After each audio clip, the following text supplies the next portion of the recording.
Deputy commissioner साहब, अब inspector Satish रिश्वत खाने में हद से बढ़ा जाता है। आप उसे कामयाब और एतबारी अफसर समझते हैं, मगर असल में वो डबल चाल चल रहा है। चोर से कहे चोरी कर, कोतवाल से कहे होशियार। सुनने में आया है कि अब तक वो हजारों रुपयों की रकमें खा चुका है। आज सुबह इनके भाई को झूठे जुर्म में गिरफ्तार कर दिया। अब उसे छोड़ने के लिए 50,000 रुपए का सोना तलब करता है। ये देखिए, यही सोना है जो हम उसे देना चाहते हैं। आप इस पर निशान कर दें तो हम उसकी रिश्वतखोरी आज ही साबित कर दिखाएं। सेठ धनीराम, होश की दवा लो। सतीश पर इल्जाम लगाना गोया चांद पर धूल उछालना है। मेरे लिए सतीश पर जरा सा शक लाना भी नामुमकिन है। इम्पॉसिबल। जाइए से, मेरा वक्त जाया न कीजिए। मगर आपसे इंसाफ तलब करना हमारा हक है। जनता की भलाई के लिए आपको सतीश का इम्तिहान लेना ही चाहिए। आप सोने की इन तख्तियों पर निशान कर दीजिए, फिर आपसे आप जाहिर हो जाएगा, दूध का दूध और पानी का पानी। सेठ धनीराम, कहीं ऐसा न हो कि लेने के देने पड़ जाए। अगर तुम्हारा इल्जाम गलत निकला तो मैं उसका नतीजा भुगतने को तैयार हूं। All right.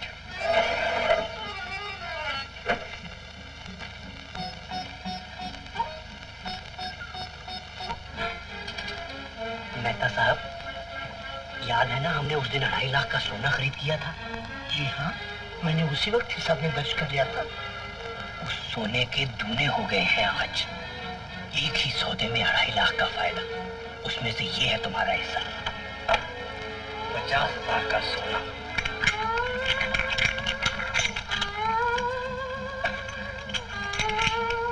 Thank you. Thanks की कोई जरूरत नहीं। तुम हमसे फायदा उठाते हो, हम तुमसे फायदा उठाते हैं। इसे संभाल कर रखना और घर जाते वक्त होशियार रहना। नहीं तो ऐसा करो, मेरी मोटर में बैठकर घर चले जाओ। ड्राइवर से कह दो अभी आपको घर पहुंचा दे। अच्छा, अब चपरासी से कह दो। पूरन, मेहता साहब गए क्या? जी हाँ। देखो, तुम दीपक महल को चले जाओ लपक कर। वहाँ इंस्पेक्टर सतीश है, अपने मेहता साहब के बेटे। उनसे कहो कि मेहता साहब बड़े परेशान हैं और आपको घर पे बुलाया फौरन। जी बहुत अच्छा। और सुनो, जैसे ही इंस्पेक्टर सतीश दफ्तर से रवाना हो, तुम हमें टेलीफोन पर खबर कर देना। जी हाँ। तुम उनके दफ्तर से आए हो? जी हाँ। क्या पिताजी बहुत बेचैन हैं? जी हाँ, इसलिए दफ्तर से जल्दी घर चले गए। आपको घर पे बुलाया है।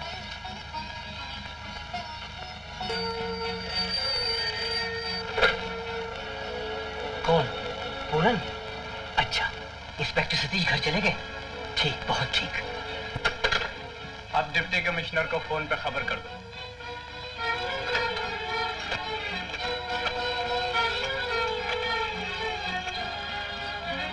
डिप्टी कमिश्नर खुफिया पुलिस। कौन?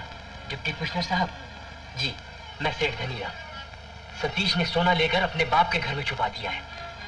खुद भी वही है, फौरन कार्रवाई की जाए। पिताजी, आप क्या छुपाने की कोशिश कर रहे हैं? एक कीमती तिजोरी, इसमें जड़ाऊ गहने और साथ ही खालिस सोने की तख्तियां। इतना बड़ा पाप और इस पाप पर पर्दा डालने के लिए अपना ये पवित्र झंडा। पिताजी, आप इस तिरंगे को कभी शुभ तिरंगा कहा करते थे और आज इसका ये अपमान। ये खजाना कहां से आया? ये मेरा अपना है, मेरी अपनी कमाई का। आपकी मेहनत की कमाई तो सिर्फ 5 रुपए रोजाना है। 150 रुपए महीना तनख्वाह पाने वाला क्लर्क जंतर मंतर के जोर से भी ऐसा अचंभा पैदा नहीं कर सकता। अब मुझे आपकी परेशानी का सबब मालूम हुआ। आप अच्छी भली गरीबी छोड़कर अमीर बनना चाहते हैं। क्या तुम एक अमीर बाप के बेटे नहीं बनना चाहते? खानदानी इज्जत और शराफत नहीं हासिल करना चाहते? इज्जत और शराफत काली दौलत से नहीं मिलती, गाढ़े पसीने की मेहनत मजदूरी से मिलती है। पिताजी, ये सिर्फ पाप ही नहीं बल्कि अपराध है। इस जुर्म में आप किसी दिन कैद हो जाएंगे।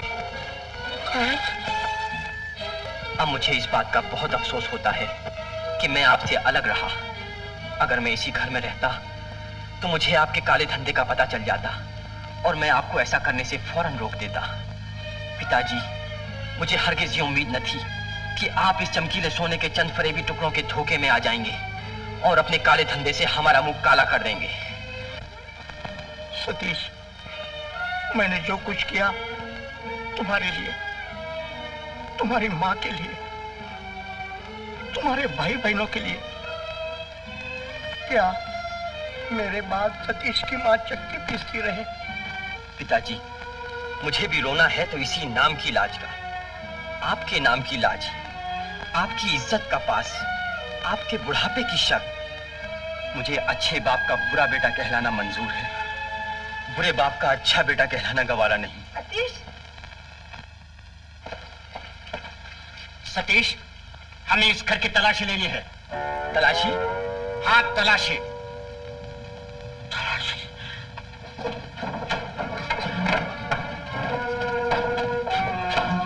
सतीश,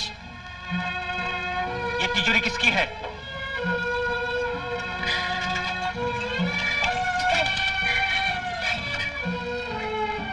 सतीश, ये तिजोरी किसकी है? मेरी। ये माल किसका है? मेरा। और ये सोना? ये भी मेरा है। तो इसका ये मतलब हुआ कि तुमने रिश्वत ली।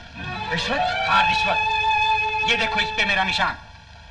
मुझे सख्त अफसोस है सतीश, मैं तुम्हें गिरफ्तार करने पर मजबूर हूं।